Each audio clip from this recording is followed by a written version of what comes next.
이번 분석을 시작하기에 앞서 투자 판단의 최종 책임은 투자자 본인에게 있다는 점을 명확히 말씀드립니다.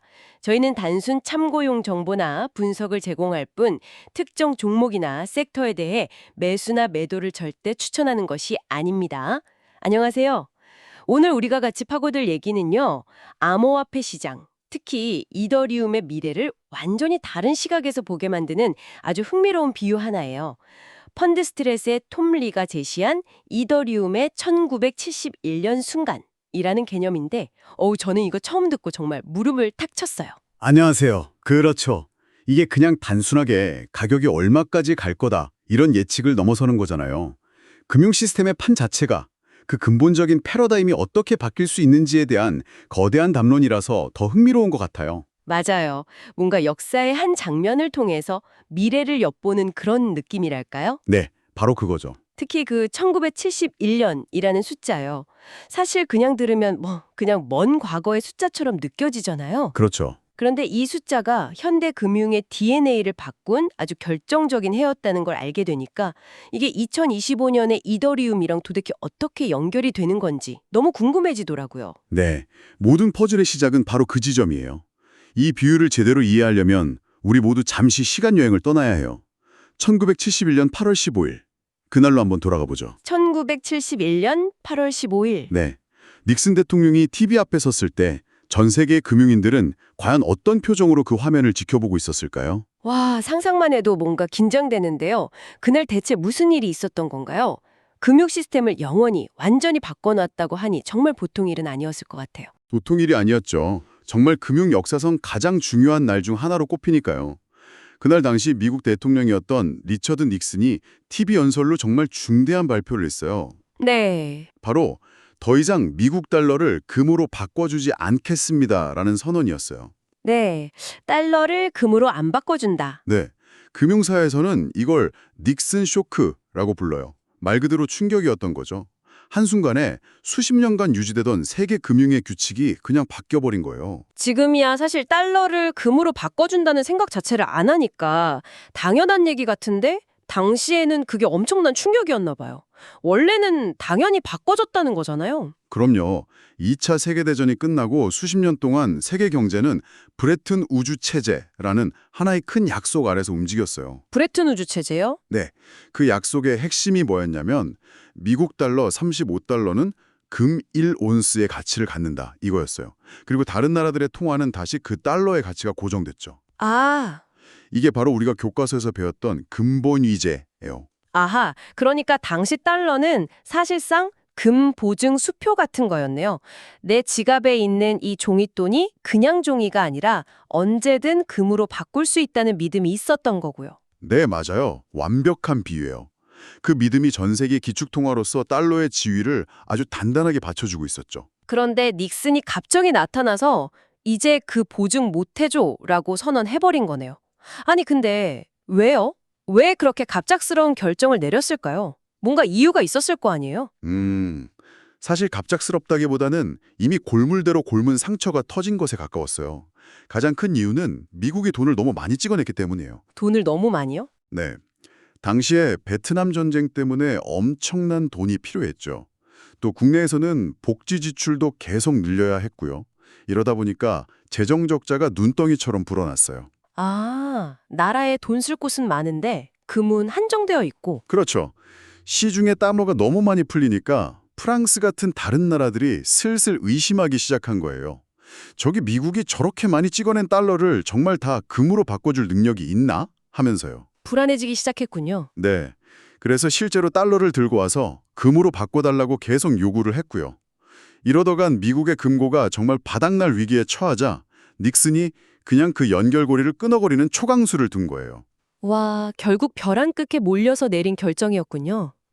그래서 달러가 금이라는 그 물리적인 족쇄에서 완전히 풀려난 거네요. 그 이후에 금융시장은 어떻게 변했어요? 결과는요, 정말 말 그대로 폭발적이었습니다.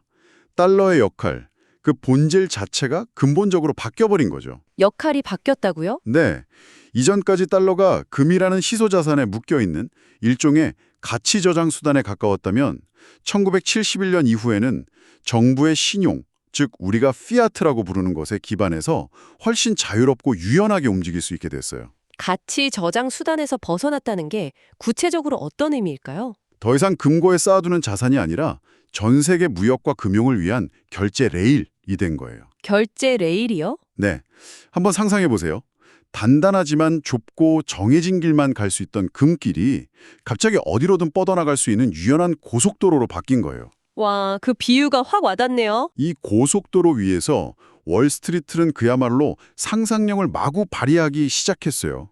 파생상품, 국채시장, 글로벌 외환시장처럼 이전에는 상상하기 어려웠던 복잡하고 혁신적인 금융공학 상품들이 쏟아져 나왔고요. 아, 글로벌 금융시장의 판이 비교할 수 없을 만큼 커지고 복잡해지는 이른바 금융공학의 시대가 활짝 열린 거죠. 와, 금이라는 실물 자산의 제약에서 벗어난 게 오히려 금융 혁신의 기폭제가 되었다는 점이 진짜 아이러니하고 흥미롭네요.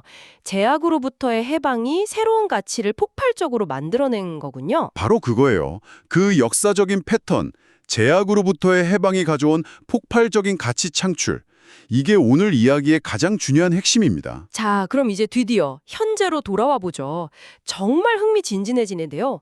톰 리는 바로 이 1971년의 순간을 오늘날의 이더리움에 비유하고 있어요. 그렇다면 이더리움은 대체 무엇의 제약에서 우리를 해방시킨다는 걸까요? 금은 아닐 텐데요. 네, 그 비유의 논리는 아주 명쾌해요. 1971년 달러가 금이라는 물리적 자산의 제약에서 벗어났듯이 2025년의 이더리움은 주식, 채권, 부동산 같은 우리 주변의 모든 전통 자산들을 물리적이고 법적인 제약에서 해방시키는 역할을 한다는 거죠. 모든 자산을요? 네, 그 마법의 도구가 바로 토큰화고요. 토큰화. 아, 정말 많이 들어본 단어인데 이게 바로 그 열쇠군요. 모든 자산을 디지털 형태로 만들어서 블록체인 위에서 자유롭게 거래하게 만든다는 그 개념 맞죠? 네, 맞아요. 그런데 이게 단순히 그냥 디지털로 바꾼다는 거 이상의 의미가 있어요. 제가 한번 예를 들어볼까요? 네, 좋아요. 만약 여러분이 정말 좋아하는 아티스트의 10억 원짜리 미술품이 있다고 쳐요. 지금은 한 사람이 10억을 다 내야만 살 수 있잖아요. 너무나 비유동적이죠. 그렇죠. 저 같은 사람은 꿈도 못 꾸죠. 그런데 이걸 이더리움 위에서 100만 개의 토큰으로 쪼갠다고 생각해 보세요. 그럼 누구나 단돈 1,000원으로 그 비싼 미술품의 지분을 소유할 수 있게 되는 거예요. 와, 1,000원으로요? 네. 그리고 이 지분, 즉 토큰을 24시간 내내 전 세계 누구와도 국경 없이 자유롭게 거래할 수 있고요. 이게 바로 토큰화의 힘이에요. 복잡한 서류 작업이나 비싼 중개기관 없이 자산이 마치 액체처럼 유동성을 갖게 되는 거죠. 그 비유가 정말 확 와닿네요. 꽁꽁 묶여있던 자산이 액체처럼 흐르게 된다. 그럼 1971년 이후에 월스트리트가 그랬던 것처럼 이더리움 위에서 그 토큰화된 자산들을 가지고 막 새로운 금융상충을 만든다는 그런 그림이 그려지는 거군요. 정확합니다. 1971년 이후 월스트리트가 달러라는 결제 레일 위에서 금융 혁신을 일으켰다면 앞으로는 이더리움의 스마트 컨트랙트라는 새로운 레일 위에서 토큰화된 자산들을 기반으로 한 금융 혁신이 폭발적으로 일어날 거라는 예측이에요. 스마트 컨트랙트 레일이라. 네. 즉, 이더리움이 단순한 디지털 화폐가 아니라 새로운 디지털 금융 시대를 위한 거래한 기반 플랫폼, 일종의 금융 운영체제가 된다는 거죠. 잠깐만요. 듣다 보니 여기서 좀 의문이 드는데요. 그 논리대로라면 왜 꼭 이더리움이어야 하죠? 암호화폐 하면 가장 먼저 떠오르는 건 비트코인이잖아요. 그렇죠. 시장의 왕은 여전히 비트코인이고 또 비트코인 위에도 뭐 레이어2 솔루션들이 생기면서 스마트 컨트랙트 비슷한 기능들이 구현되고 있다고 들었는데요. 굳이 이더리움이어야 하는 이유가 있을까요? 아주 날카롭고 또 중요한 질문이에요. 사실 많은 분들이 그렇게 생각하죠. 비트코인이 있는데 왜? 하고요. 네, 맞아요. 하지만 왜 이더리움인가에 대한 답을 세 가지 관점에서 찾아보면 이 비유가 왜 그렇게 설득력이 있는지 알 수 있어요. 바로 기술, 실제 사용, 그리고 경제적 관점이죠. 좋습니다. 하나씩 차근차근 따져보죠. 먼저 기술적으로는 어떤 차이가 있는 건가요? 기술적 관점의 핵심은 스마트 컨트랙트의 네이티브 지원 여부예요. 스마트 컨트랙트는 그냥 돈을 보내는 걸 넘어서는 개념이거든요. 네. A라는 조건이 충족되면 B에게 자산을 이전하고 만약 C라는 조건이 되면 D에게 이자를 지급하라. 같은 이런 복잡한 금융계약을 코드로 짜서 블록체인 위에서 사람의 개입 없이 자동으로 실행시키는 기능이에요. 이더리움은 처음부터 이걸 위해 태어난 플랫폼이죠. 아, 그러니까 비유하자면 비트코인이 가치를 안전하게 담는 디지털 금괴 그 자체라면 이더리움은 그 금괴를 가지고 대출도 해주고 보험도 만들고 새로운 투자 상품도 만들 수 있는 프로그래밍이 가능한 금융 시스템 자체라는 거군요. 와, 완벽한 비유예요. 바로 그거예요. 비트코인도 물론 기술 발전을 통해서 비슷한 기능을 흉내낼 수는 있지만 태생적으로 가치 저장, 스토어 오브 밸류에 최적화되어 있어서 이런 복잡한 금융공학을 구현하기엔 구조적인 한계가 명확해요. 그렇군요. 반면에 이더리움은 이 토큰화된 자산들을 레고 블록처럼 자유자재로 조립해서 온갖 종류의 금융 상품을 만들기에 최적화된 플랫폼인 셈이죠. 그 레고 블록 비유가 확 와닿네요. 디지털 금괴와 프로그래밍 가능한 시스템이라. 그럼 반대로 이더리움의 약점은 없을까요? 프로그래밍이 가능하다는 건 그만큼 버그나 해킹의 위험도 더 크다는 뜻일 텐데요. 맞아요. 정확히 보셨어요. 그게 이더리움이 가진 양날의 검이죠. 실제로 초기에 많은 디파이 프로젝트들이 스마트 컨트랙트의 취약점 때문에 해킹을 당하는 사건도 많았고요. 네, 저도 들어봤어요. 하지만 바로 그 때문에 이더리움 생태계는 지난 몇 년간 보안을 강화하고 코드를 검증하는데 정말 엄청난 노력을 쏟아부었어요. 이제는 오히려 수많은 공격을 막아내면서 가장 많이 단련된, 가장 신뢰도 높은 스마트 컨트랙트 플랫폼으로 인정받고 있죠. 아, 실현을 잡으면서 더 단단해진 거군요. 네. 그리고 이게 바로 두 번째 이유인 실제 사용 관점으로 자연스럽게 이어져요. 실제 사용 관점이요? 그러니까 실제로 시장의 선택을 받고 있다는 건가요? 네. 그냥 받는 수준이 아니라 압도적으로요. 현실 세계의 자산을 블록체인으로 가져오는 걸 실물 자산 RWS, 리얼 월드 에셋 토큰화라고 하는데요. 네, RWA. 현재 이 RWA 토큰화 시장의 거의 대부분이 이미 이더리움 위에서 만들어지고 있어요.